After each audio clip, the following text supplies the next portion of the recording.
Alors on va tout de suite commencer par quelque chose de particulier. Un frère est venu nous voir à la fin du jeûne et prière qu'on a eu il y a 15 jours. Et il a dit, Laurent, j'ai fait un songe et j'aimerais, enfin, il n'a pas présenté comme ça, il dit, je pense que je dois le présenter à l'église. Et donc il m'a expliqué le songe, on en a discuté avec Olivier et on s'est dit, oui, ce serait bien de le présenter à l'église, vous allez comprendre pourquoi. Et en même temps, je vais rebondir sur ce qui a été dit, qui est un message très d'actualité, et vous allez comprendre pourquoi. Voilà. Alors ce songe, c'est fait en deux parties. Alors, je fais un premier songe, je me réveille, je me lève, et je fais un deuxième songe, c'est le même, mais avec une suite. C'est ça qui m'a interpellé, c'est que ce n'est pas un rêve, parce que les rêves, ça ne dure pas. Alors, je vous explique un peu le songe. Alors, j'étais dans une grande pièce. D'un côté, il y avait la salle à manger, et d'un autre côté, le salon. Salle, salon. Voilà. J'étais dans le salon, il y avait une fenêtre. C'est important, la fenêtre. Ça donne de la lumière, mais il y a plus que ça. Alors, j'étais en famille dans cette pièce, côté table, donc côté salle. C'était un repas de famille paisible, rien d'anormal, familial, heureux. Voilà. Et tout d'un coup, mon regard s'est porté côté salon. Et là, il y avait un individu que je ne connaissais pas, un individu d'une 50aine d'années. Alors lui, il était totalement indifférent à l'atmosphère familiale, même sévère, l'air grave. Et cet homme, il regardait par la fenêtre. Je dis, mais qu'est-ce qu'il a regardé par la fenêtre? Et alors, de la salle à la fenêtre, il y avait de la distance. Et là, je vois à travers le ciel bleu et quelques oiseaux qui tourbillonnent, quand même assez nerveux, mais un beau ciel bleu et des oiseaux qui passent, qui tourbillonnent. Et là, je me réveille. Je me lève comme ça et je me recouche. Je me rendors et le songe se répète. Et là, ce qui est étonnant dans ce songe, c'est que, j'interviens. Je me suis dit, tiens, le premier songe, il était là, maintenant je vais lui poser la question. C'est bon. Et donc, je vais voir la personne, mais aucun mot se fait. La personne est toujours là, l'air très grave, et qui regarde dehors. Je me dis, mais qu'est-ce qu'il regarde dehors? Et là, dehors, voilà, le ciel avait changé. Il y avait une nuée une nuée noire qui couvrait tout le ciel. C'était une nuée chargée d'oiseaux noirs. Bon, mauvais augure. Alors, cette nuée venait de l'extrémité de l'horizon. Des fois, quand vous êtes au bord de la mer, vous voyez l'horizon au loin, au loin, au loin, au loin. Et bien, ça venait de tout là-bas, tout là-bas, tout là-bas, et ça remplissait tout le ciel. Donc, ça faisait l'impression que... Mets ton micro près de la bouche. Ah, pardon. Bref, ça remplissait le ciel, mais cela très rapidement. Alors, et cette nuée allait passer au-dessus de la maison. Alors, intrigué, je me suis dit, mais où est-ce qu'elle va, cette nuée? Donc, de l'autre côté de la maison, il y avait une fenêtre. Donc, je regarde. Et là, je vois le même phénomène. Non pas que la nuée passait au-dessus de la maison et allait de l'autre extrémité, c'est de l'autre extrémité de la terre, une autre nuée venait chargée d'oiseaux noirs qui remplissaient le ciel et ces deux nuées se réunissaient au-dessus de la maison. Et là, surpris par cette vision qui n'est pas très agréable, je me réveille. Alors, je me suis demandé, mais qu'est-ce que j'en fais, Seigneur? J'en ai parlé autour de moi. Et puis, et puis après, comme me disait Laurent, voilà, j'ai eu l'occasion de lui en parler, de parler à l'Église. Alors, ce songe ne m'a pas laissé une impression de peur, de crainte, de peur, non. Mais une impression que nous entrons dans des temps difficiles. Bon, je ne suis pas prophète, vous le savez, hein, tout ce qui arrive, voilà. Et alors, il y a trois pensées, c'est-à-dire que en famille, j'étais côté salle, vivant des moments paisibles, mais extérieurement, des choses difficiles se préparaient. Donc, nous vivons actuellement des moments paisibles qui peuvent être bousculés par des événements. Ces événements peuvent venir très rapidement, parce que la nuée, elle a vite envahi le ciel très rapidement. Alors ces événements, vous connaissez, événements mondiaux venant des extrémités de la Terre. Donc on a la guerre, la pandémie, la crise économique, les aléas climatiques, etc., etc. Voilà. Je pense que Dieu avertit pour que nous ne soyons pas pris par surprise. Et je pense aussi, c'est que Dieu est avec nous. Voilà, il est avec nous comme on chantait. Nous avons une alliance de sang, une alliance qui ne peut pas être cassée. Donc, ne craignons pas, mais, accrochons-nous à notre Dieu et faisons-lui confiance. Voilà.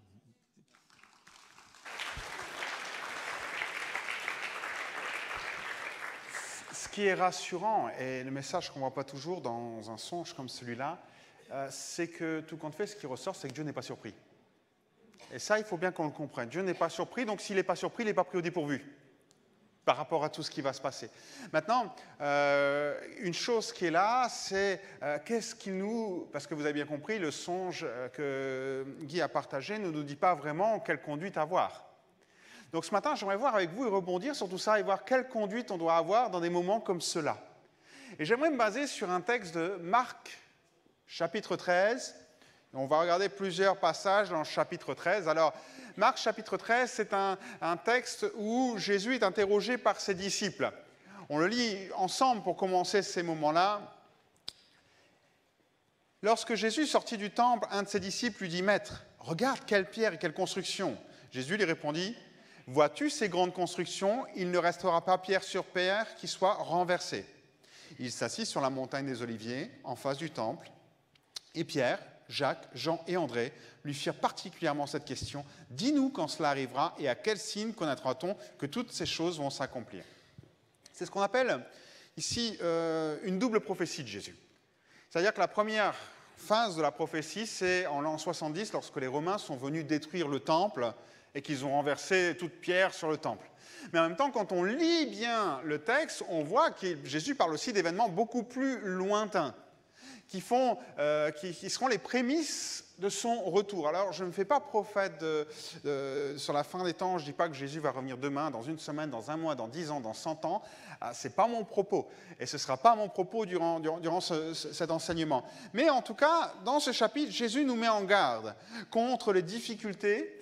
Et ce que je déplore souvent, c'est que dans l'Église, pas spécialement ici, je parle dans l'Église avec un grand E, beaucoup de gens veulent voir les signes de la fin des temps et évertuent à faire concorder ce que l'on vit dans notre société avec ce que la Bible dit.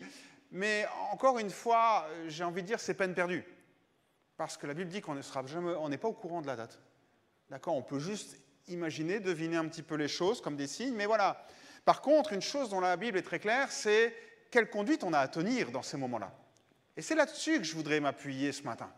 Parce que Marc 13, lorsque Jésus parle de tout ça, il donne 3 recommandations dans tout le chapitre.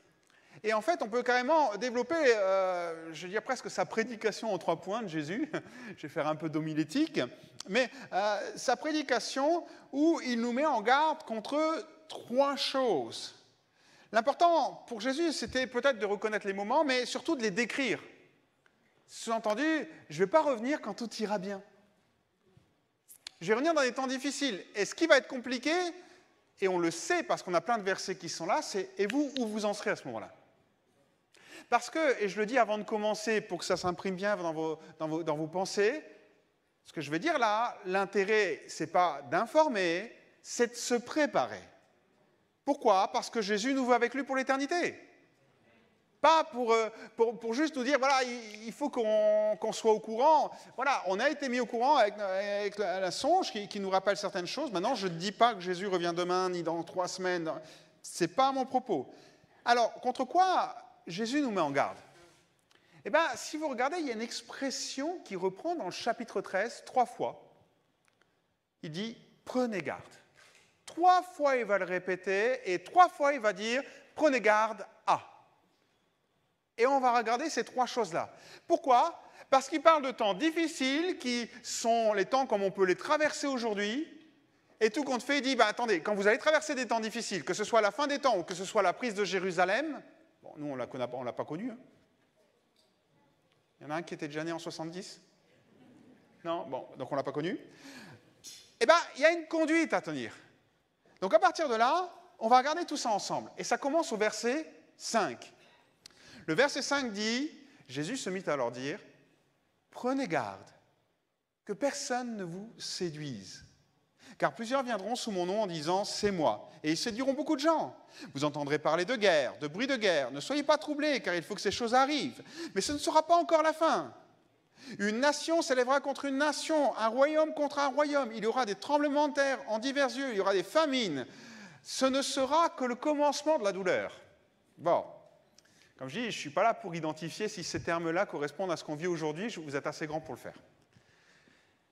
Mais je m'arrête sur cette première chose. Prenez garde à ce que personne vous séduise. Dans les temps difficiles, frères et sœurs, il y a des gens qui vont séduire. Et vous savez qui ils vont séduire ? Les chrétiens, les disciples. Non ? On ne peut pas être séduits, nous. Hein ? Je suis certain qu'ici, tous dans votre tête, vous dites bah non, moi je ne peux pas être séduit. Eh bien, je vais vous montrer par A plus B que c'est déjà en cours. On va le voir ensemble et on va voir que la séduction est déjà à l'œuvre. La séduction, ce n'est pas une séduction extérieure, ce n'est pas une séduction par des choses, achète-toi tel bien et une belle voiture, ou profite de la vie, va en vacances, ou bien une séduction sensuelle qui est là. Non, ce n'est pas de ça. Relisons ensemble, il dit, prenez garde que personne. C'est une séduction qui ne viendra pas par des objets, des choses, c'est une séduction qui viendra par des personnes. Et quand Jésus cite ces personnes, il parle de qui ? Les faux prophètes. Il parle de tous ceux qui seront derrière. La séduction, c'est quoi ? Le mot séduire, c'est conduire hors du droit chemin. Je vous l'ai déjà dit, souvenez-vous. C'est quand vous marchez sur le chemin et quelqu'un vient près de vous, puis c'est comme s'il vous prend la main, puis tout doucement, on s'écarte du chemin. Tout doucement, parce que si c'était brutal, vous le verriez. Et si c'était brutal, on changerait les choses. On rectifierait nous-mêmes. C'est un peu comme la voiture que vous conduisez qui a un problème d'équilibrage. Vous ne faites pas attention, mais si vous lâchez le volant, tout doucement, sur 100, 200, 300, 500 mètres, elle va tout doucement dévier à droite ou à gauche. Ben, c'est la même chose. Et là, il cite donc 3 types de séducteurs qui agiront dans les temps difficiles ou les temps de la fin. Le premier, on l'a dit, c'est les faux prophètes. Matthieu 24, verset 11. Plusieurs faux prophètes s'élèveront et ils séduiront beaucoup de gens. Ok, faux prophètes, séduire. Ils séduiront beaucoup de gens. Alors vous allez dire, mais Laurent, les faux prophètes, on les voit, on les connaît, on sait ce que c'est qu'un faux prophète. C'est là que ça va faire mal. Un faux prophète, il donne des fausses prophéties, mais qui ont l'air de vraies prophéties. Ce qui fait que c'est là que ça devient compliqué à connaître. Ça devient compliqué à reconnaître. Il amène un mensonge et il fait croire que c'est la vérité. Un prédicateur, un pasteur disait « J'ai l'impression qu'il y a des prophètes qui distribuent des glaces. » Parce que tout va bien. Quand ils vous rencontrent et qu'ils prophétisent sur vous, ils disent oh, « Comment ça se fait que personne ne voit les talents que tu as ?» S'il n'y a personne qui le voit, c'est peut-être parce qu'il n'y a pas de fruits. S'il n'y a pas de fruits, ce n'est pas les autres qui sont aveugles, c'est peut-être toi. Mais souvent, on a des prophètes qui sont là et qui vont appuyer, ils vont, et vous allez comprendre tout de suite, flatter notre ego.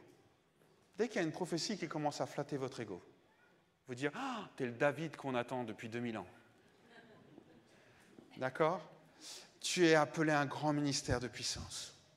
Tu vas avoir une onction que personne ne connaît. Ok, alors ça va pas, tout le monde ne va pas recevoir ce genre de prophétie, mais ceux qui en ont besoin, ceux qui n'ont pas été mis en valeur, ceux qui manquent de confiance, eh bien, ils risquent de les prendre, ces prophéties-là. Ok ? Tu feras quelque chose pour Dieu sans pareil. Tu vas être un grand évangéliste, un grand musicien, un grand prédicateur. Tu es le David de notre époque, le Moïse, mais personne ne l'a vu. Les fausses prophéties qui peuvent être des prophéties aussi qui sont là sur la fin des temps. On a entendu tellement de choses sur la fin des temps qui des fois ont entraîné les gens à vendre leurs biens. À vendre leurs biens, parce qu'on avait annoncé que la fin des temps, c'était tel jour à telle heure. Et tout compte fait, ça a influencé leur comportement, parce que c'est ça, une fausse prophétie va influencer notre comportement, notre manière d'être, et tout doucement, sans qu'on s'en rende compte, elle va appuyer sur des carences qu'on a, et elle va tout doucement nous détourner du plan de Dieu pour nos vies.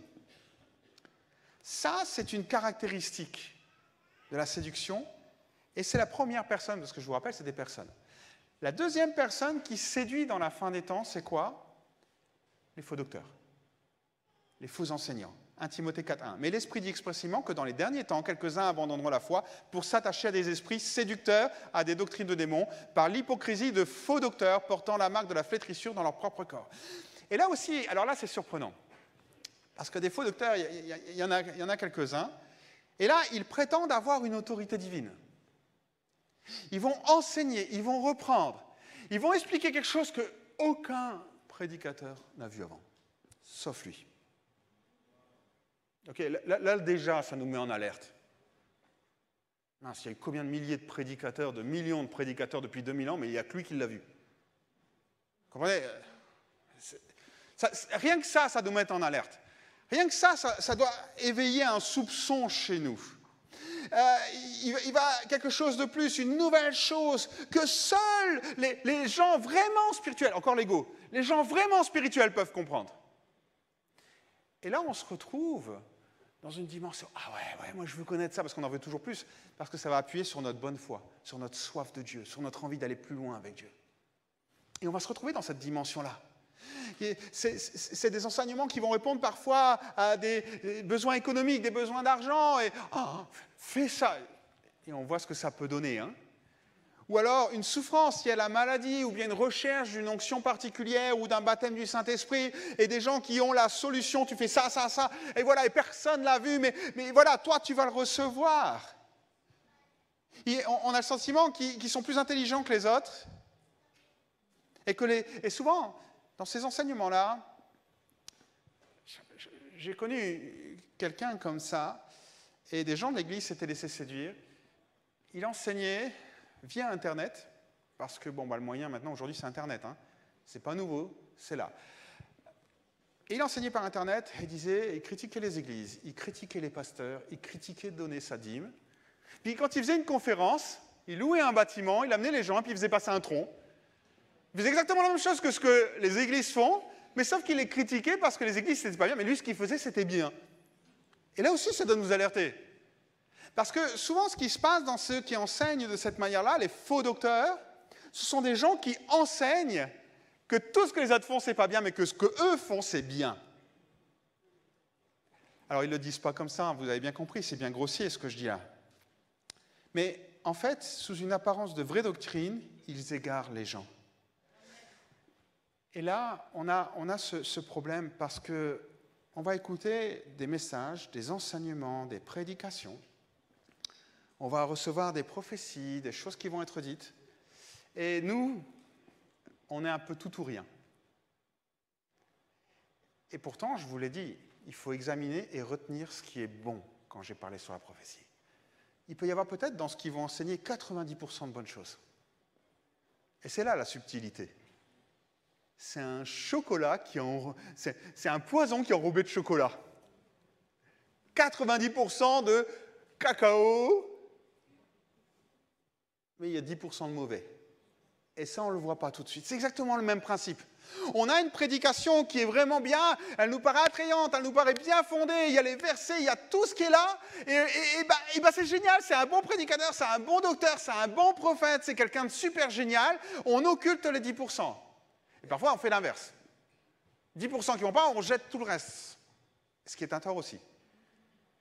Paul nous dit, 1 Thessaloniciens 5, verset 21, mais examinez toutes choses, retenez ce qui est bon. Et ça, on ne sait pas, parce que nous, on est dans le tout ou rien.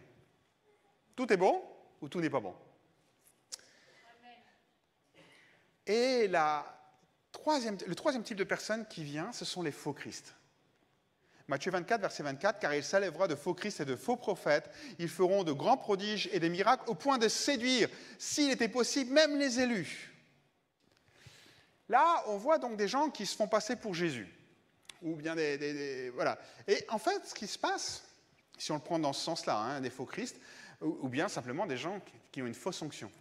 Parce que Christ, ça veut dire oint, hein, donc des faux oints. Et là, il se passe quelque chose, c'est que là, il va y avoir des miracles. Alors là, c'est encore plus compliqué. On n'est plus dans la prophétie, on n'est plus dans l'enseignement, là, on est dans du concret, du miracle, des guérisons, et tout un ensemble de choses qui se vivent. Et nous, on est là, friands de tout ça, parce qu'on est des pentecôtistes, qu'on recherche la vie de l'esprit, qu'on recherche... Et là, il se passe des miracles. Je le répète, ils feront de grands prodiges. Même pas des prodiges. Des grands prodiges. Et des miracles. Au point de séduire. Rappelons-nous juste une chose, ce que Jésus a dit. Plusieurs me diront en ces jours-là, Seigneur, Seigneur, n'avons-nous pas prophétisé par ton nom? N'avons-nous pas chassé des démons par ton nom? N'avons-nous pas fait beaucoup de miracles par ton nom? Alors je leur dirai ouvertement, je ne vous ai jamais connu, retirez-vous de moi, vous qui commettez l'iniquité. Le fait de vivre des miracles ne garantit pas que ce soit Dieu qui soit derrière. Il n'y a rien. Vous savez à quoi ressemble un faux miracle? Un vrai? Ben oui, si c'était tellement grossier, on ne se laisserait pas avoir. Un faux miracle va ressembler en tout point à un vrai. À un autre faire la différence. Et c'est là que ça devient compliqué. C'est comme quand vous allez à certains endroits où vous achetez un sac. Alors, je ne sais pas, je ne connais pas les marques de sacs. Hein, mais bon, un sac de luxe et vous le trouvez à 10 €. Vous dites, j'ai fait une bonne affaire. Il ressemble en tout point au vrai, puis vous l'amenez, puis hop, et vous commencez à regarder, vous le présentez à un professionnel, et vous dites, bah non, il y a ça qui ne va pas, il y a ça qui ne va pas. Mais sur le coup, vous vous êtes laissé prendre parce que vous pensiez que c'était un vrai, que vous faisiez une bonne affaire. Et bien c'est pareil pour les miracles. C'est des miracles incontestables. Mais Jésus le dit, ce n'est pas par moi que vous les avez faits. Il peut y avoir des miracles. On peut aller dans des congrès, on peut aller vivre des choses où il y a des miracles et où Dieu n'est pas là. Vous savez ce qui me fait peur là-dedans? C'est que les faux prophètes, les faux docteurs, les faux Christ, eh bien, ils sortent tous du milieu de nous. Ce n'est pas des gens de l'extérieur qui vont venir nous enseigner. C'est au milieu de nous. Et ce qui fait que ça atténue notre méfiance. On n'est pas méfiant envers les gens qui sont de notre milieu. On n'est pas méfiant quand on entend une prédication qui parle de Jésus parce que le gars il a marqué pasteur, prophète, apôtre et tout ce qu'on veut. On n'est pas méfiant. Mais si vous regardez les trois là, ce n'est pas des gens qui viennent de l'extérieur, d'autres religions, ils viennent de chez nous, ce sont des chrétiens. Ou entre guillemets, qui se disent chrétiens ou qui mettent un label chrétien. Et ça doit nous alerter encore plus. Mais ça, on a tendance j'ai presque envie de dire, voilà, dès qu'on voit un site chrétien, ou bien que c'est un pasteur, ou je ne sais quoi, il a un label, il peut tout dire. C'est vrai. Ah ben non. La preuve en est. Prenez garde dans la fin des temps, que personne ne vous séduise. Et il ne le dit pas aux gens du dehors, Jésus. Il le dit à ses disciples. Et la séduction vient de l'intérieur. C'est un signe de la fin des temps. C'est un signe. Et le diable va utiliser notre soif, peut-être nos inquiétudes, peut-être ce qu'il y a là au fond de nous-mêmes pour répondre à certaines choses et nous égarer dans tous les sens. Comment ne pas tomber dans la séduction? Je dirais, la première chose, frères et sœurs, c'est de bien connaître la parole. Parce qu'un faux docteur reste un docteur. Et un faux docteur, c'est donc un faux enseignant, mais c'est un enseignant. C'est-à-dire quelqu'un qui connaît la parole, qui va vous sortir les versets, qui va vous retourner dans tous les sens, et qui va vous dire, vous allez arriver à la fin. Ah ben oui, il a raison. Même si c'est faux. Et la seule chose à laquelle vous pouvez confronter ça, c'est la parole de Dieu. C'est le seul socle qu'on a qui est sûr. Le psaume 119 dit ceci, comment le jeune homme rendra-t-il pur son sentier en se dirigeant d'après ta parole? Je cherche de tout mon cœur. Ne me laisse pas m'égarer. Loin de tes commandements, je serre ta parole dans mon cœur afin de ne pas pécher contre toi. Je déplore de ce qu'aujourd'hui, on est plus friand d'aller chercher du mâché dans des prédications que nous-mêmes nous poser plusieurs heures, peut-être par semaine, à ouvrir notre Bible avec un papier et un crayon et étudier par nous-mêmes. Je déplore que quand on entend une prédication sur Internet, qu'on ne sait pas d'où vient la personne, on n'étudie pas plus que ça, mais on avale tout comme c'est donné.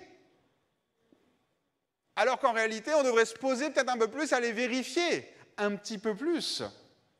Il y a aussi cette notion, Hébreux 5,13, verset 14, d'acquérir de la maturité. Or, quiconque en est au lait n'a pas l'expérience de la parole de justice, car il est un enfant. Donc ça, c'est pour les jeunes dans la foi. Mais la nourriture solide est pour les hommes faits, pour ceux dont le jugement est exercé par l'usage à discerner ce qui est bien de ce qui est mal. Ne soyons pas orgueilleux, frères et sœurs. Vous pouvez avoir 20 ans, 25 ans, 30 ans, 50 ans, 60 ans, 70 ans. Vous avez certainement une maturité pour la vie, avec vos expériences de vie. Mais ça ne garantit pas que vous ayez une maturité spirituelle. Ça ne garantit pas. Et il faut des fois juste être humble et savoir dire, écoute, j'ai entendu ça, parce qu'on est très fort. Hein. Communication fake news, on est balèze. D'accord, dès qu'on trouve un truc, clac, on le clique, on le met sur les réseaux, on le met sur notre site internet, on le fait passer par les WhatsApp, tac, tac, tac, tac. On n'a rien vérifié du tout.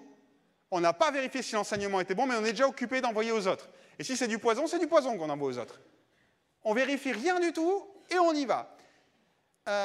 Même les infos aujourd'hui nous mettent en garde contre tout ça. C'est pour ça que je prenais le terme fake news. Donc faisons attention. Avant de donner du crédit à ce que nous pouvons entendre ou voir, si on n'a pas la maturité ou si on ne se sent pas capable, je vais être honnête avec vous, il y a des sujets que je ne maîtrise pas. Hein. Des fois, j'ai des frères qui viennent me voir, tu as le sujet, écoute, je ne sais pas, il faut que j'étudie, quoi. Je n'ai pas une connaissance innée de tout ce qui concerne les sujets éthiques de la Bible et tout. Non, je n'ai pas ça. Il faut que j'étudie, je ne peux même pas te répondre là.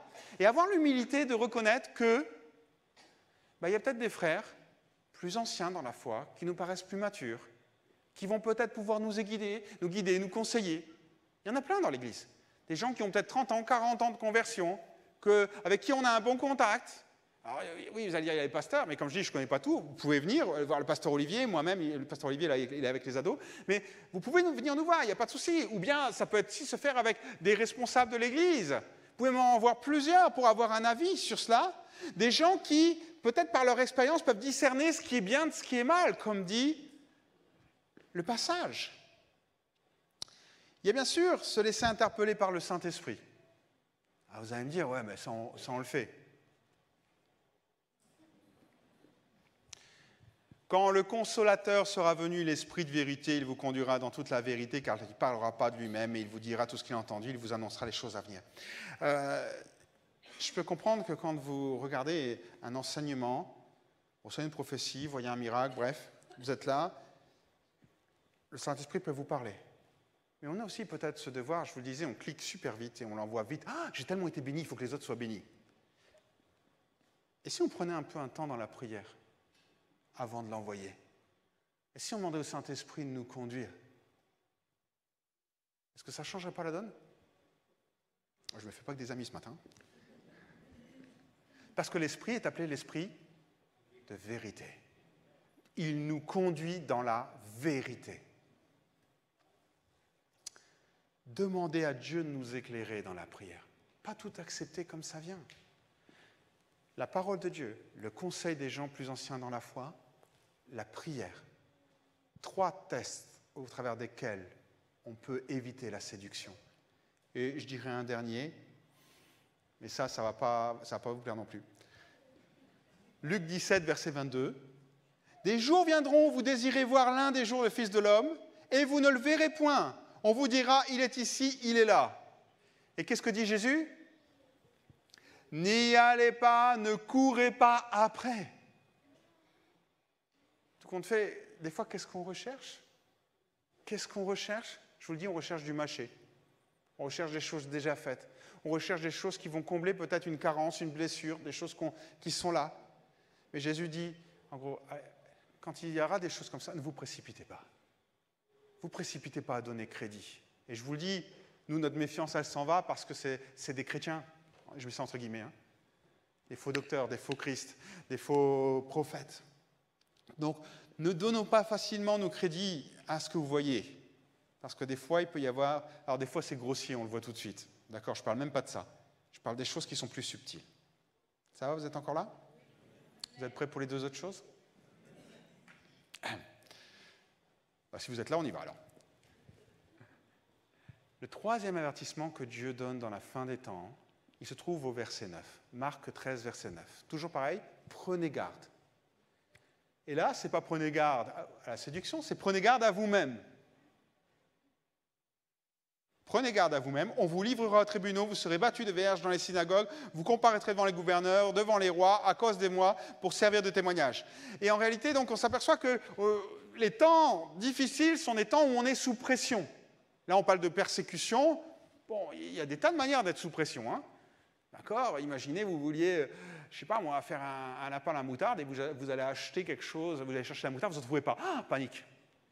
Vous êtes sous pression. On verra comment vous vous comportez. Il ne reste plus qu'un pot de moutarde que vous trouvez là. Est-ce que vous allez le prendre dans le caddie d'une pauvre madame qui est là? Voilà, ça révélera votre caractère profond, en réalité. Bon, allez, on met ça sous le ton de la blague, mais c'est un peu ça. Les épreuves révèlent notre caractère. Quand on est sous pression, c'est là qu'on voit ce qu'il y a à l'intérieur. Quand tout va bien, on peut mettre son masque. Mais quand on est sous pression, ça devient compliqué. Prenez garde à vous-même, parce que les temps qui arrivent sont des temps difficiles. Pénurie de nourriture, pénurie de gasoil, problème de réchauffement climatique, une guerre qui est là, d'accueil de réfugiés. Voilà, j'écoutais à la radio cette semaine une personne qui parlait, je crois que c'était sur France Info, et elle disait ceci, elle disait, les gens pensent que nous sommes dans une économie normale, non, on est dans une économie de guerre. Et ce n'est plus du tout les mêmes repères qu'on a. Et encore, nous, je dirais, on est quand même assez... En France, on a beaucoup de chance. Quand je vois ce qui se passe ailleurs, on a beaucoup de chance, frères et sœurs. Et ça, je pense qu'il faut qu'on le réalise aussi. Mais dans ces moments-là, Dieu dit, il y a des choses qui vont pouvoir ressortir. Il y a des choses que vous allez vivre autour de vous et comment vous allez vous conforter. Je dirais, la première chose, c'est prenez garde à vous-même en gardant votre cœur. D'accord? Vous connaissez le proverbe 4, 23, garde ton cœur plus que toute autre chose, car de lui vient la source de la vie. Paul, à Timothée, lorsqu'il écrit 2 Timothée 3, versets 2 à 5, il est occupé de parler de la fin des temps et il décrit les caractéristiques de l'humanité dans cette fin des temps. Je vais juste le lire avec vous, je vous laisse juger.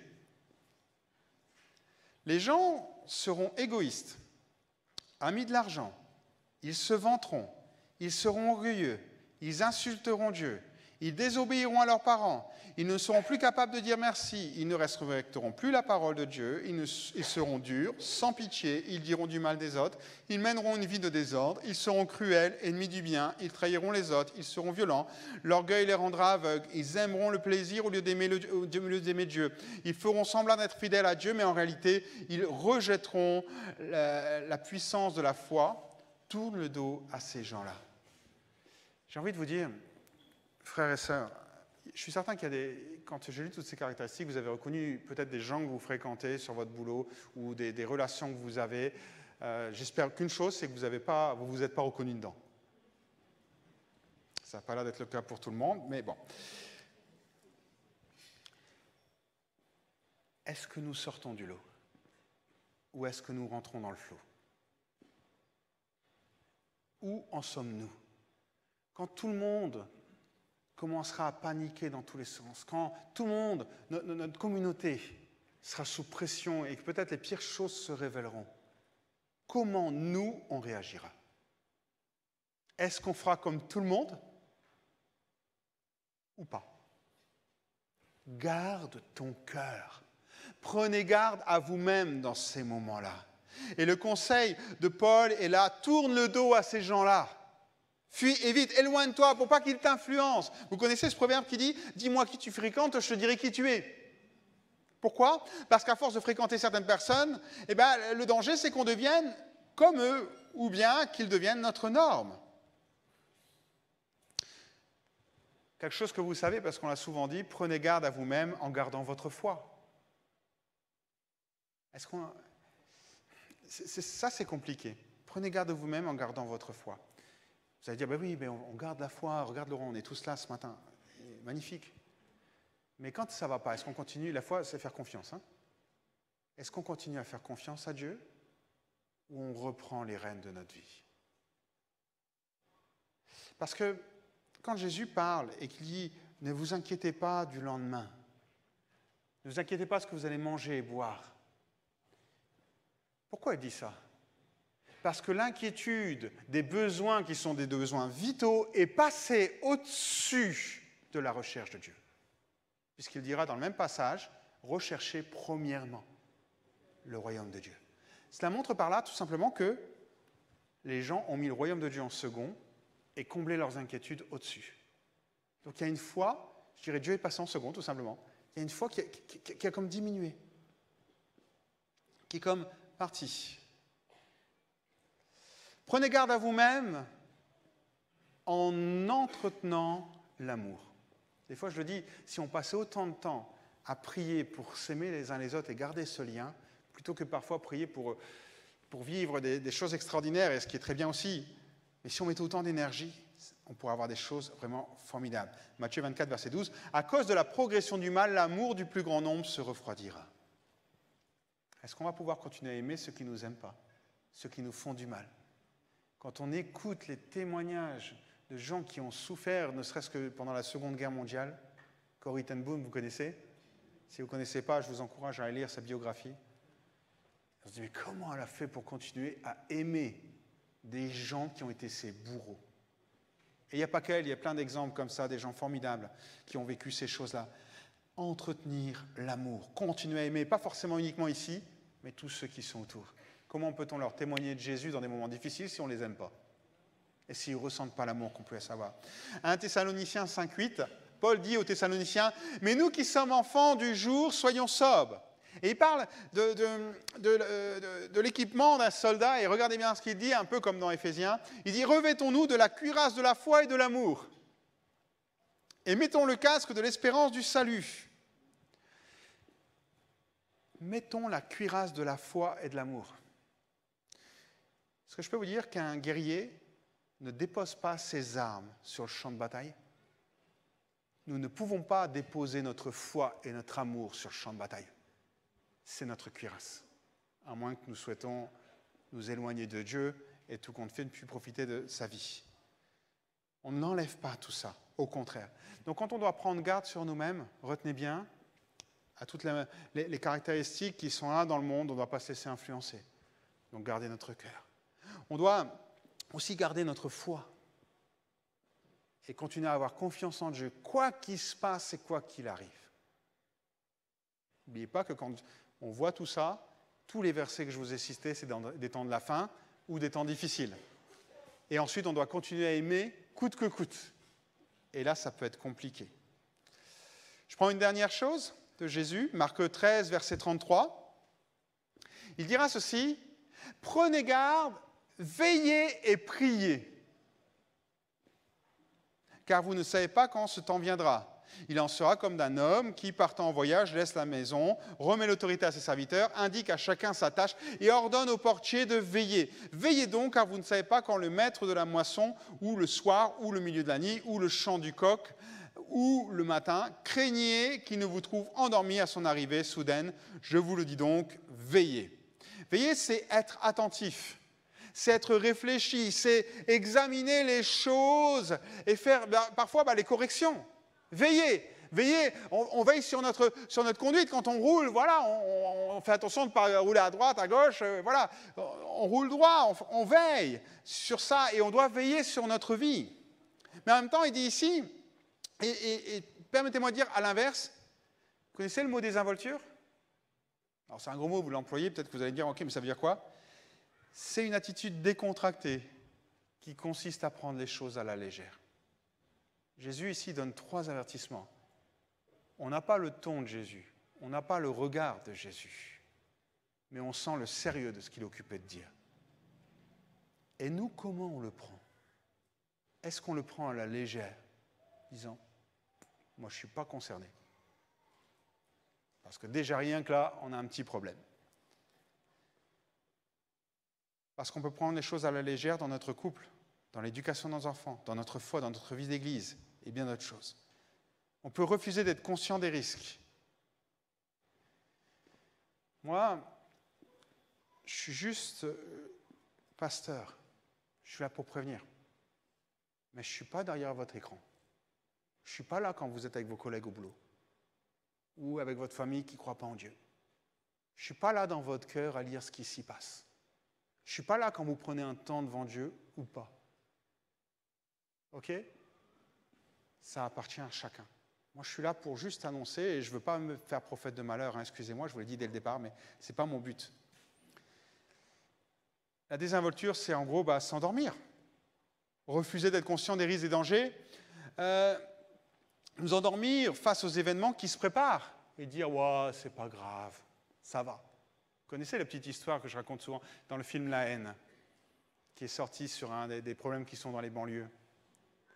Et puis, il y en a un qui raconte et qui explique que les banlieues, c'est un peu comme quelqu'un qui va tout en haut d'une tour, la plus grande tour du quartier, et il se jette de la tour. Puis il passe devant le 20e étage, il fait « jusqu'ici, tout va bien ». 19e, jusqu'ici, tout va bien. 10e, jusqu'ici, tout va bien. Ok, vous connaissez la suite, hein? Mais des fois, c'est ça, en tant que chrétien, on est là, et puis jusqu'ici, ça va encore. Alors qu'on sait très bien, pertinemment, que Jésus nous met en garde, c'est pas parce que les choses vont aller mieux. On est peut-être au 20e étage, mais tout compte fait, il va y avoir un rez-de-chaussée. Veiller et prier, ça veut dire veiller et maintenir notre relation avec Jésus, coûte que coûte. J'ai même envie de vous dire, si je peux me permettre ça, intensifiez votre relation. Le problème, c'est que dès qu'on a des épreuves, qu'est-ce qui se passe? On freine. J'ai vu tellement de fois des gens qui avaient des épreuves, ils commencent à arrêter de servir. Ok, je peux comprendre, hein, des fois c'est compliqué, hein. Il n'y a pas de jugement. Puis après, on vient un peu moins à l'église. Pour pas dire plus du tout. Puis quand on discute avec, des fois, on va les visiter, et ils disent « Ah mais je crois toujours en Dieu ». Ok, qu'est-ce que vous voulez qu'on réponde? Je ne doute pas qu'ils croient en Dieu. Mais tout compte fait. Est-ce que leur relation est celle que Dieu veut pour eux? Veillons sur notre relation. Parce que, je le disais, les difficultés peuvent nous amener à placer Dieu en seconde position. Acte 20, verset 9, vous connaissez l'histoire de Tychus? Cet homme qui écoute un sermon de Paul qui est long, plus long que le mien ce matin, et qui écoute ça, et il est sur le bord de la fenêtre et il s'endort. Et qu'est-ce qui se passe? Il tombe. Relisons le passage ensemble. Or, un jeune homme nommé Eutychus, qui était assis sur la fenêtre, s'endormit profondément pendant le long discours de Paul. Non, ce n'est pas écrit Laurent. Entraîné par le sommeil, je répète, entraîné par le sommeil, il tomba du 3e étage en bas et fut relevé mort. Bon, il va ressusciter, donc l'histoire finit bien, mais entraîné par le sommeil. Frère, si nous sommes dans une torpeur, on peut être entraîné et loin de Dieu. D'accord? On peut prendre ce texte-là et je le prends dans un sens symbolique. Et bien sûr, jusqu'à une mort spirituelle. Et d'un autre côté, lorsqu'on voit Pierre et Jacques et Jean qui sont là à la transfiguration, il est dit, Pierre, alors Luc 9, verset 32, Pierre et ses compagnons étaient appesantis par le sommeil. Écoutez bien, mais s'étant tenus éveillés, eux, ils sont restés éveillés. Ils étaient fatigués, ils n'en pouvaient plus. C'était le milieu de la nuit. On ne sait pas, il y a eu des journées chargées juste avant que Jésus soit crucifié. Et là, il dit, ils ont tenu bon. Ils sont restés éveillés. Et qu'est-ce qui se passe après? Ils virent la gloire de Dieu. Ça n'a pas été facile, mais ils ont été jusqu'au bout. Et ils ont vu la gloire de Jésus et les 2 hommes qui étaient avec lui. Voilà. Vous connaissez l'histoire, sinon je vous invite à la lire. Mais voilà, c'est ce qu'on appelle la transfiguration. Alors, on comprend ensemble, et je vais conclure maintenant, afin de laisser aussi un temps qu'on puisse juste prendre un temps devant Dieu, mais j'ai envie de vous dire, les temps que nous allons traverser, et je rebondis sur ce que notre frère à partager en début, c'est des temps difficiles. Mais je vais le dire autrement, c'est des temps où les chrétiens sont en danger. C'est des temps, regarde pas les autres, c'est des temps où tu es en danger. Mon but, c'est juste de prévenir. Pourquoi je veux prévenir? Parce que Jésus nous veut tous avec lui là-haut. Juste pour ça. Et il nous a prévenus. Le danger pour les chrétiens ne fera qu'augmenter. Pas pour physiquement spécialement, je pense qu'on est au même lot que tout le monde, mais je parle bien sûr spirituellement. Luc 22, verset 54 nous dit ceci, « Après avoir saisi Jésus, ils l'emmenèrent et le conduisirent dans la maison du souverain sacrificateur. » Moment d'épreuve, moment compliqué. Et vous avez vu Pierre? Il le suivait de loin. Frères, ne soyons pas de ceux qui, dans les temps compliqués, suivons Jésus de loin. Mais soyons de ceux qui suivent Jésus de près. Ne laissons pas un fossé se creuser entre lui et nous. Je répète les avertissements de Jésus. Prenez garde que personne ne vous séduise. Des gens qui sont à l'intérieur, des faux docteurs, des faux prophètes, des Christ. Prenez garde à vous-même. Garde ton cœur, ta foi. Garde l'amour pour les gens qui sont tournés là. Prenez garde, veillez, priez. Quoi qu'il arrive, ne vous éloignez pas de Jésus. Mais au contraire, continuez à lui faire confiance. Et je reprends ce dernier verset qui est dans notre passage, Marc 13, verset 23. « Soyez sur vos gardes, je vous ai tout annoncé d'avance. » Vous connaissez ce proverbe qui dit « Un homme averti en vaut deux » ? Soyez sur vos gardes, je vous ai tout annoncé d'avance. Alors une période compliquée, certes, compliquée pour notre foi, compliquée au travers de beaucoup de choses, mais durant cette période, qu'est-ce qu'on va en faire de notre foi? Sur quoi nos efforts vont se concentrer? Comment on va la vivre? Comment on va la traverser? Je vous invite à relire Marc 13. Regardez-le chez vous, prenez peut-être des notes, des choses, des conseils. Allez plus loin encore que ce que j'ai dit là. S'il y a des choses qui vous ont appelé, la prédication sera dimanche prochain sur Internet. Vous pourrez la voir sur notre chaîne YouTube. Allez-y. Mais s'il vous plaît,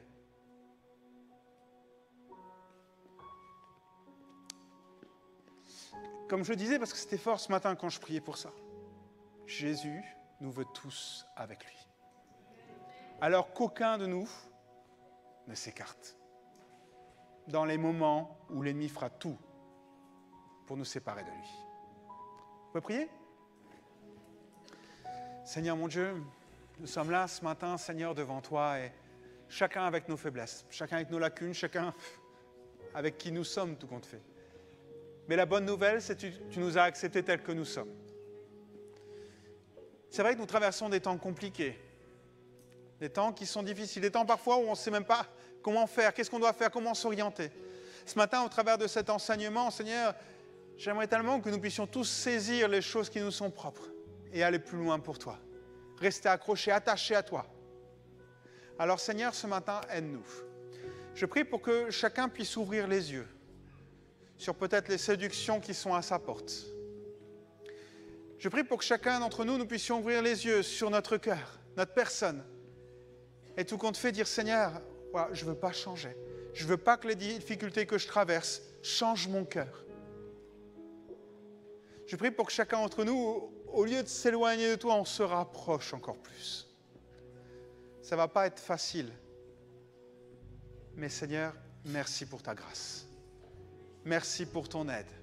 Merci pour ton Saint-Esprit qui nous est donné. Alors ce matin, Seigneur, reçois tous nos cœurs, nos prières silencieuses, nos murmures, nos soupirs, nos cris intérieurs, nos pleurs, nos larmes. Et Seigneur, d'un commun accord, la seule chose que nous voulons, c'est plus de toi, plus de ta présence. Alors apprends-nous à aller plus loin. Parce que si nous sommes là ce matin, c'est parce que nous voulons passer l'éternité avec toi. Alors Seigneur, aide-nous à traverser les temps difficiles, chacun pour notre part. Que toute la gloire soit à l'Éternel.